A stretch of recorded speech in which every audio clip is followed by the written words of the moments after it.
ضمانت کی درخواست دائر اسلام آباد ہائی کورٹ میں درخواست دائر کر دی گئی ہے۔ حفاظتی ضمانت کی درخواستیں العزیزیہ اور ایون فیلڈ ریفرنس میں دائر کی گئی ہیں۔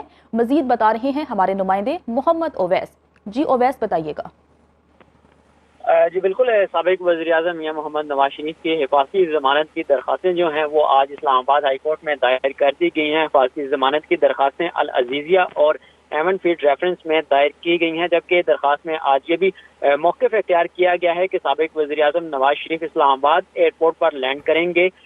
کیسز کا جو کیسز تھے جن کی اپیلیں جو تھیں وہ خارج کی گئی تھی، ان اپیلوں کی وہ پیروی کرنا چاہتے ہیں، اس لیے عدالت آنے تک ان کی گرفتاری کو روکا جائے۔ عدالت پہنچنے کے لیے حفاظتی ضمانت جو ہے وہ منظور کی جائے، کیونکہ نواز شریف اسپیشل فلائٹ سے اسلام آباد آ رہے ہیں۔ نواز شریف نے اسلام آباد ہائی کورٹ سے آج ہی درخواست سماعت کے لیے مقرر کرنے کی بھی استدعا کی ہے، کیونکہ مسلم لیگ نون کی جو لیگل ٹیم تھی وہ اسلام آباد ہائی کورٹ ڈائری برانچ پہنچی تھی، جس میں سابق وفاقی وزراء جس میں عطا تارڑ، اس کے علاوہ سابق وفاقی وزیر قانون جو تھے اعظم نذیر تارڑ، وہ بھی اس وقت میں شامل تھے۔ آج درخواست باقاعدہ طور پر دائر کی گئی ہے اور درخواست میں یہ استدعا کی گئی ہے کہ کورٹ جو ہے وہ آج ہی درخواست جو ہے سماعت کے لیے مقرر کرے، آج ہی نوٹسز جاری کرے، تاکہ جلد سے جلد نواز شریف کی جو ہے وہ حفاظتی ضمانت منظور ہو سکے۔ اور کیونکہ نواز شریف جو ہیں وہ اسلام آباد ہائی کورٹ میں اپنے آپ کو سلینڈر کرنا چاہتے ہیں، کیونکہ درخواست میں یہ موقف اختیار کیا گیا ہے کہ جو اپیلیں